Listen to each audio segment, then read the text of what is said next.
My name is Joanna Granero. I'm the director of Fashion and Cinema. And besides welcoming you all to our screening, I'd like to give, first of all, a big, big thank you to the Regent Street Cinema for letting us have their beautiful historical cinema. And also to our media partner, Vanity Fair, and to our friends from Natura Vise for taking so much care of us and our guests. We are very happy to have here with us today costume designer Sandy Powell, who will be here on stage with film writer and critic Angie Errigo. We don't think there's much we need to say about Sandy. Her work speaks for her, and many of the films that she has contributed to are considered must. Shakespeare in Love, Velvet Goldmine, Gangs of New York, The Wolf of Wall Street, Orlando, The Wings of the Dove, Cinderella. She has won 3 Oscars out of 10 nominations, 2 BAFTAs out of 10 nominations. The film producer, Harvey Weinstein, says that her great gift is her ability to make historical costumes look contemporary. She manages to be both true to the period and modern. Cate Blanchett has said, to be in dialogue with Sandy instantly makes an actor's internal work become more active and purposeful. She invites grace, chutzpah, and irreverence, and one's performance must rise to the occasion. Please welcome with me Sandy Powell. Do you agree with that Harvey Weinstein quote? What was it? It was about the... He said, your great gift is your ability to make historical costumes look contemporary. You manage to be both true to the period and modern. I don't know. That always depends on the actual project. I mean, I think it does apply to some things. He might have been referring to Gangs of New York, which was obviously set in the 19th century, but had quite a modern contemporary feel to it, which was deliberate. I don't think he said that about Carol, though. I don't think he would either, which you're about to see. We're going to talk about Carol without spoiling the plot for you. Something you said about your work that was more simply put was that a costume designer's contribution is to help make believable characters. That's all. There are different ways of doing that, of course, but that's presumably always in the back of your mind, the creation of character. Absolutely, that is what the costume designer's job is, as opposed to the fashion designer, because that's one of the things I'm always asked is why not do fashion, or would I like to do fashion? I love fashion. I'm inspired by fashion. But the reason I chose costume over fashion was because it's about people, it's about characters, and it's about making characters. It's not just about making clothes for an anonymous body. Now, when you were a little girl, did you sew and did you design and did you fantasize about making costumes? I did, actually. I don't think I fantasized about making costumes. I fantasized about... Actually, when I was little, I think I probably did want to be a fashion designer. And I love clothes, and I love making clothes, and I made clothes for my dolls. And I made clothes for myself at a very early age, having been taught by my mum how to sew.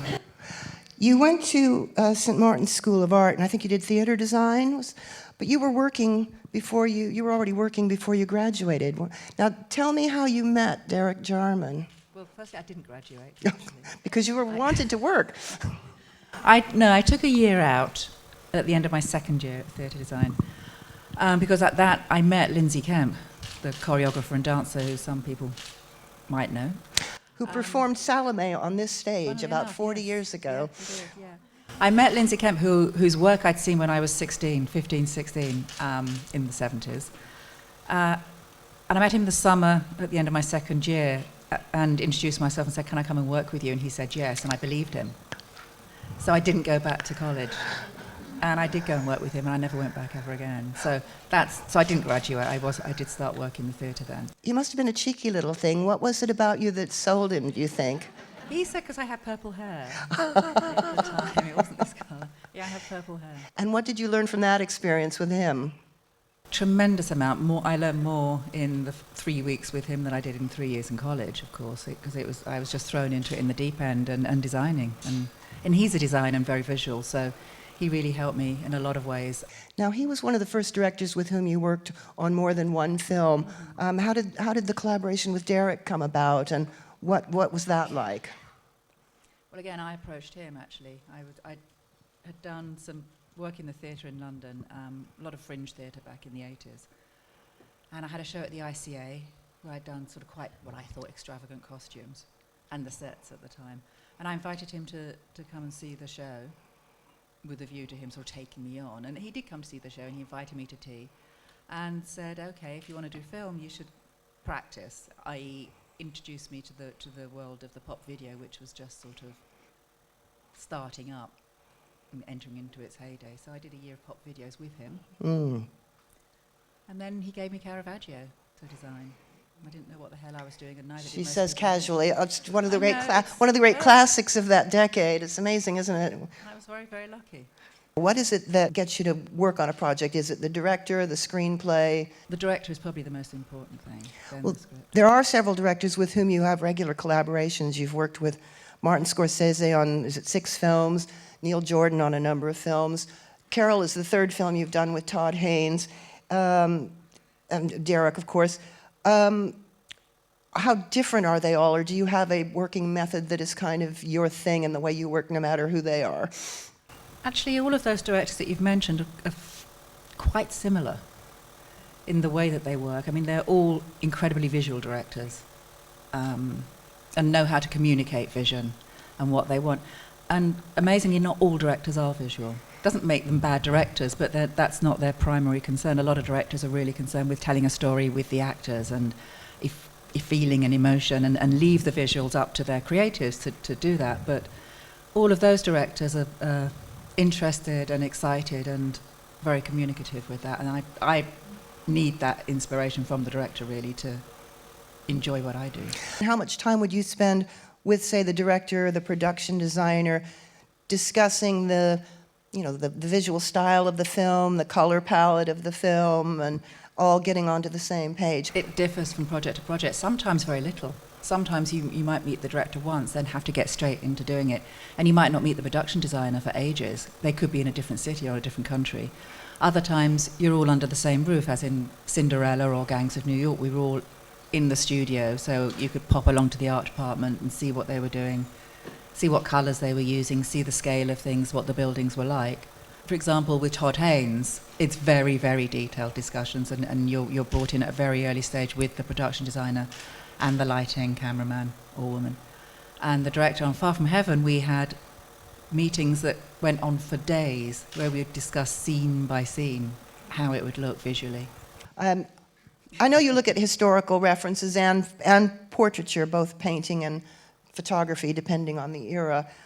Todd is very much into that, isn't he? The faces of real people. And yeah, I mean, with Carol started out with Todd's lookbook, and I guess Todd had been thinking about this, maybe for about a year. You know, he knew he was going to be doing this film, and he just, he does his own research and collects all his own images and anything that appeals. He researches quite deeply into the period and the world, and he actually produces a lookbook, which is like a scrapbook of images, and it's amazingly informative and inspirational. For Carol, it included a lot of photography from the period, especially street photography, and of course I can never remember any of the photographers, apart from Saul Leiter actually was one particular photographer that was used as a reference for the lighting, the whole feel of it.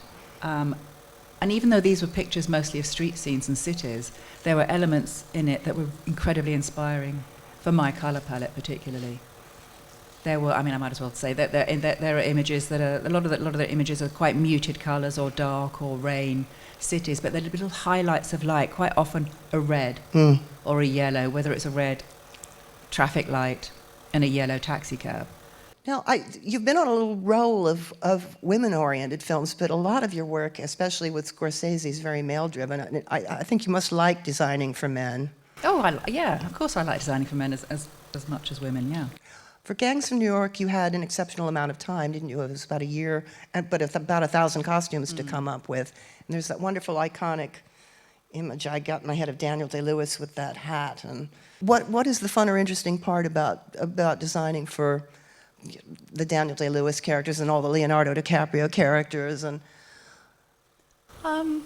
It's the same. I mean, designing for men is just as interesting as designing for women if you've got a good character. I mean, if it's a boring character, if it's just some sort of, I don't know, nondescript person, boy next door, then that's not so interesting. But of course, all these characters are strong characters, so they're good. And especially the Daniel Day-Lewis in Gangs of New York is fantastic. I mean, he's a baddie and he's a dandy. I mean, you can't get better than that. And also Leo in Wolf of Wall Street, similar. It's the bad guys that are the most interesting. And usually wear the best clothes for some reason. As I said, suddenly you're on a roll with Disney's Cinderella, which had a better budget and more time than a lot of films allow you.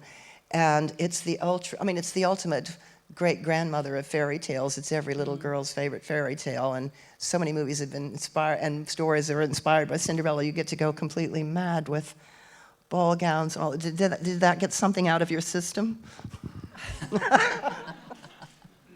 Well, I wasn't a fairy tale girl, actually. I wasn't interested in fairy tales as a girl, as far as I remember. Not if you were watching Derek Jarman movies and Yeah, I was watching watching Lindsay Kemp. Well, that was more interesting to me. But I did like dressing up. But I did Cinderella because it was a challenge, and it did follow The Wolf of Wall Street, which couldn't be more testosterone filled. And I thought, wow, let's just a girls' film about girls for girls, And it was a challenge, and it was really good fun. I'm really happy to have done it.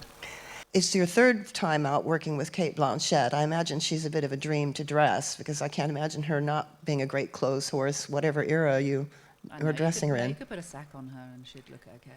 But she looks really good as Carol. And now there's an interesting, as you will see, the two main women are, there's an age disparity, and they have different social status, and their wardrobes cleverly indicate that. I mean, Carol is an older woman. She's mature. She's sophisticated. She's got some money.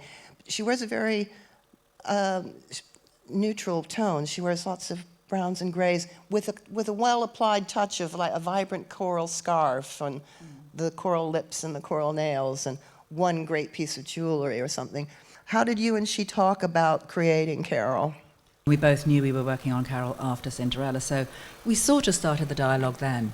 We knew the period, the exact period that Carol was going to be set. And I'd also already spoken to Todd about the silhouette of her for 1952. Now, we could have gone Dior new look, with a really full skirt, but we all felt that was too extravagant for her character. It just felt too frivolous and extravagant, so we knew that she was going to be the beautiful streamline, soft, round-shouldered look that was incredibly fashionable. I mean, I researched the clothes for her from Vogues of the period, the exact months. It takes place over 3 months in the winter of 1952, not just at the fashion shoots, but at the advertising and everything else. And really, that's what she ended up wearing. But I was amused, too, that in those days, a woman, even when she's decorating the tree and she's climbing up something, she's got the sheath dress on, the slim skirt and the high heels. And in contrast, Rooney Mara's character is a young woman who's just come to New York, and she doesn't have much money, and she works in a very conservative department store. And she has a very believable capsule wardrobe that a girl her age would have. In America, we call the dresses jumpers. They're pinafore dress, where she has a little black one, and she'll wear a white blouse under it or a sweater under it. And that bizarre tam o'shanter hat. What's the story on that hat? I know, everybody wants to talk about it. I made up my mind that her grandmother knitted it for her where she used to live or something. She wears clothes. I mean, you also have to say that she's an aspiring photographer, so she's a little bit arty, a little bit bohemian. But she doesn't dress to impress particularly. She dresses for practicality and comfort, I think, and doesn't have much money. And that look is actually a bit frumpy by our standards now, looking at it. It's a bit dull and a bit frumpy. So that was quite hard to do in a way, to do something that wasn't particularly attractive, but have a believable capsule wardrobe. And the hat it's set in winter, so I knew I had to have outer clothing, and a lot of the film is set on the road in a car. So we had to have outdoor clothing. And I was at a vintage fair in New York, just looking for anything that might inspire me or might work for either of the two characters. And I saw that hat, and that hat just said to me, Therese, which is her character's name. And it also had the elements that it reminded me of the Saul Leiter photos. The little bits of colour, but she wears it with a black coat.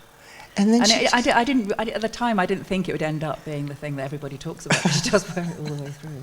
It's a journey of self-discovery. I mean, she finds a lot out about herself that she didn't know, and then that had to reflect in the clothes. That there is a turning point where she has to sort of then take care of herself, look after herself. She gets her first job, and I assume she, with her first pay packet, she buys herself a proper outfit, a proper grown-up outfit. So there's the transition that happens. So that must have been fun, because how many costumes would you say you had to do on this film? I'm never good at that. I always I never know the numbers. I started trying to keep track of how many outfits Cate and Rooney had, and I lost track of Cate. She doesn't have. I mean, it's believable. Yeah, exactly. They don't change clothes every time you see them. They have a wardrobe. I mean, Cate obviously has more. I mean, the Carol character obviously has more because she's wealthy, and she has different kinds of clothes for different situations. I mean, what we also did was, she has the style of dress when she's at home with her husband and his family, which is, fashionable yet conservative and proper and upright.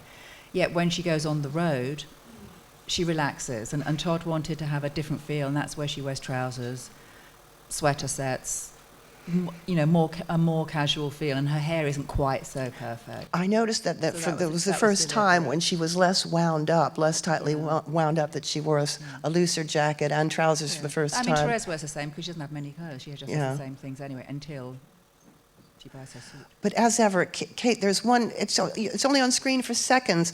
When they go to a nice restaurant in a hotel, she's got a beautiful sort of beige sheath dress, and you're going, oh, I love it, and then it's gone. Doesn't that ever frustrate you that something beautiful is only on screen for a second? I know. There was another good shot of her walking away, and it looked extraordinary, actually, because it was very tight fitting. That was probably a little bit too tight, really, for the period, but it did look good. Tell us about the blonde mink. The blonde mink. Well, the coat that she wears through a lot of the film, it was really important because it's in the script and in the book, and this is the first time that Rooney's character, Therese, sets eyes on Carol in the department store when she comes to buy her daughter a Christmas present in the toy department.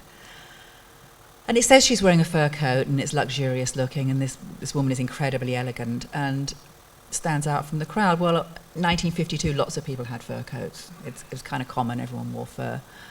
And I just knew straight away that it had to be a special fur. It had to be a light colour. I mean, not as much as white, not as, that would have been too much. And I really wanted to find a pale colour coat because I knew it would work with her colouring, and I just knew that from across a room it would stand out and just be more luxurious. So that's why I wanted the colour. And then I had to try and find the coat, and of course I couldn't find the right colour coat in the right shape that I wanted. I wanted a short coat. And I found the perfect dark brown coat in the right shape. So in the end, a furrier that we found in New York said that he'd make one out of bits of old coats. So we made the coat out of bits of old coats, all the different blonde mink, the pale mink. And it was made in a hurry because we had no time.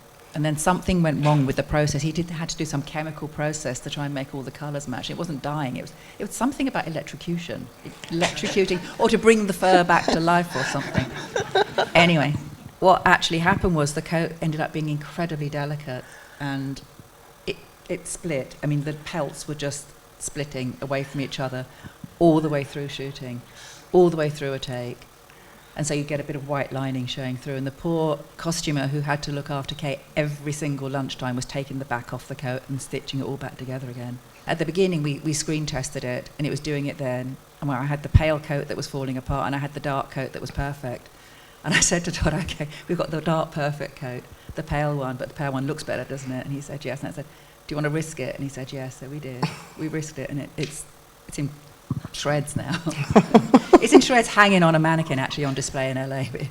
But do not touch. Yeah, do not touch. I want to ask you about the undergarments people wear under these, because I know in a really elaborate gown like Cinderella, it's the construction in the piece. Yeah. They're not wearing industrial strength bras, but in something as specific as the 50s clothes, do you source 50s underwear, or do you make replicas of 50s underwear? Where I could, I used original. I think we did find original bras for both the women, and it's absolutely essential. It's as essential as the 19th century corset under the ball gown for Cinderella, and also the clothes sit much nicer on top of a smoothed out silhouette. Do you ever have a problem with actors being vain and saying, I want to look better than that? Well, I mean, all actors are vain, really. I mean, all actors are insecure, and and everybody's vain. I mean, we're all vain. I'm vain, and so people do always want to look the best they can. But then you have to remind them that you're not dressing them, the actor. You're dressing them as the character, and you have a conversation, and it usually works out. I mean, no one's ever refused to wear anything. really. And if they refuse to wear it, if they've got a good reason, a real good reason, then I'm not going to make them wear it. Otherwise, they're going to be unhappy and then blame me for a bad performance, you know. So. What is the key to, do you think, to being a successful costume designer and the knack of making things that will look good on screen, whether they look that great in real life or not? I don't know, experience, actually. I think, you know, you learn something new every job, and you learn more and more and more. And I do know now, I do recognise now, obviously I know considerably more than I did 30 years ago when I started out. So there are certain things that you know how to cheat or how to work, and the tricks that you can do. Though having said that, everything's changed quite a bit since digital is being used, because I knew for a long time how colours and texture would work on film. I knew the kind of red that you would have to use to do bright red on camera. Quite often you'd have to use like brick red or rust red would then come out bright red. And if you actually used bright red on film, it would go zingy and orange. Mm. Now that digital's happening, you really don't know what's going to happen. You can't tell. I haven't got a grip on it yet. But then, luckily, you can change it once it's done. Yeah. You can do something, it comes out of colour, and then it can be tweaked afterwards. But that's if you have the luxury of being in the edit afterwards. Otherwise, it's what the DP, the director of photography, decides the colour should be. No matter how eminent the filmmakers, there still seems to be a constant problem of people working on very short deadlines to very tight budgets where you can't do everything you would like to do. You have to be able to improvise. You have to make do with perhaps fabrics that aren't what you would ideally like to have in mind. So I presume you have to be very flexible. When people ask me what's the most challenging aspect of the job, and it usually is money and time, there's usually never enough of either. But quite often, both of those things can really force you to be extra creative. And really, very often, the decisions you make under that kind of pressure, with no money, no time, are often the best ones or the cleverest ones. There might always be something better around the corner, but the audience don't know that. I mean, if you've got a choice between, should I do this one or this one or this one, no one else knows the other two choices there could have been. So you have to really trust your instincts and just say, that's the one I like the best, that's the one I'm using. What do you like the most about your job? That I don't know what the next one's going to be. I actually like the unpredictability of it. But then when I didn't work last year for a year, it was like, oh my God, I'm never going to work again. But I do enjoy the unpredictability. And I don't know, and you don't know what the next project's going to be. You don't know what period you're going to be researching, if it's a period, or what actors you're going to be working with, or what director you're going to be working with. I actually enjoy that. And every job is different. Every experience is different. Well, I gather in complete contrast, the one you're working on now is set in the 70s in London, and you've got Nicole Kidman and Ruth Wilson and Elle Fanning. And yeah. So low budget. I mean, it's the lowest budget I've done for since Derek Jarman days, practically. It's that kind of low budget film. But it's extraordinary. It's really good fun. That is really everybody mucking in. And Nicole Kidman did her first day on set today, and she's in a trailer the size of that table. You know what I mean? It's like she's squashed in a trailer the size of a toilet. The same as everybody else. There's no huge Winnebagos on set, so we're all doing it because we like the director, and it's a crazy script. Well, I can't imagine you ever being in the position of wondering when the next job is going to come, Sandy. I know everybody wants to work with you, and we love watching your work on screen, and we'll look forward to the next one, I guess, next year. It's called How to Talk to Girls? How to Talk to Girls at Parties, it's called. How to Talk to Girls at Parties. I think it won't be up till 2017. Now, I know you're all itching to see Carol, which is a very beautifully felt love story, and I hope you have some hankies about you. And enjoy the clothes, too. Sandy, thank you so much for your time and your insights. It's been a pleasure.